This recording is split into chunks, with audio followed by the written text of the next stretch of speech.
In this short video, I'm going to explain the subject to financing strategy and why this may be the perfect way to sell your property while getting the price and terms that work for you and your buyer. A subject to is a creative financing technique that allows a seller to sell a property without having to make any repairs, make up any missed back payments, or pay any commissions or closing costs by simply allowing the buyer the ability to take over the property subject to any existing loans staying in place. In other words, a seller can sell and a buyer can buy without any new bank financing needed, since there's already a loan or loans on the property. Sub transactions are becoming increasingly popular in today's economy as getting traditional financing from banks becomes more challenging. Here's how it works. When a homeowner wants to sell his or her house, but has trouble because they are behind on payments or have little to no leftover equity, causing them to have to come out of pocket to cover commissions and closing costs and repairs, the seller can get creative and overcome these challenges by allowing the buyer to take title of the property subject to their existing mortgage or mortgages on the house staying in place. It works just like a traditional sale with some small nuances. 1. The buyer and the seller sign a purchase and sale agreement with all the terms and conditions of the sale, in the same way you would with any other real estate transaction. The purchase and sale agreement states that the buyer will be taking title subject to existing loans staying in place. 2. The buyer and seller will sign all the necessary disclosure documents explaining the entire transaction, so everyone is aware of the benefits and risks associated with this type of transaction. 3. At closing, the buyer will cover all closing costs, any necessary back payments needed to bring the loan current, and any other fees associated with closing on the property. Also, the buyer will get all necessary insurances, including title and property insurance, to cover all potential future issues. 4. Once the title has transferred and the closing is complete, the seller will move out of the property and the new buyer will be responsible for paying all future mortgage payments. Now, there are 4 amazing reasons why a seller would consider allowing someone to take title subject to. 1. It allows you to sell quickly. Since no banks are involved, the buyer qualification process is simple and fast. No long drawn-out lending process, and plus, sometimes in a traditional sale, if your property needs extensive repairs like a new roof or AC unit, or the property has termite damage, banks won't lend until major issues are repaired. With a sub-to transaction, you won't have to make any costly or time-consuming repairs. 2. You don't have to manage a rental. A lot of times, if a seller can't sell because there is little to no equity in the property, they default into turning the house into a rental. This can be costly and a pain in the butt.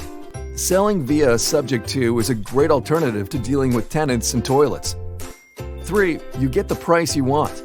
Typically, the reason you would allow someone to take title subject to the mortgage is because you are getting the price you want for the property instead of selling it at a big discount and possibly having to come out of pocket. In exchange, you work with your buyer on giving them good terms, and everyone comes out a winner. 4. It's a simple, fast way to sell a property. Real estate investors are easy to deal with, as opposed to owner-occupants. All the paperwork will be handled by the investor or the closing agent. No commissions or closing costs are typically associated with this type of sale, and since there are no banks involved, the approval process is as easy as a few conversations between you and the buyer. On the flip side, there are 2 major downsides to allowing a buyer to take title subject to. The first one is if the buyer stops making the mortgage payments. Since the loan is technically still in your name, this will negatively affect your credit score, especially if the issue is not caught quickly and remedied. The good news is that we have certain processes we put in place to ensure this type of thing doesn't happen, such as using a third-party servicing agent where all payments are made and receipts are given.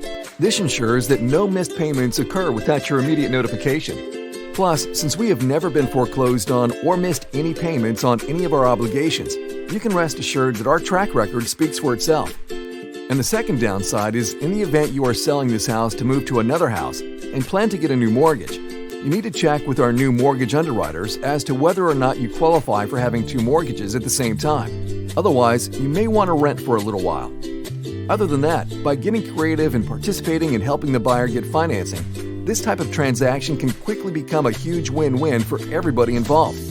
Let's end this video by looking at a quick example of a subject to transaction. Let's say Sarah wants to sell her property that was built in the 1980s that she has owned for 5 years.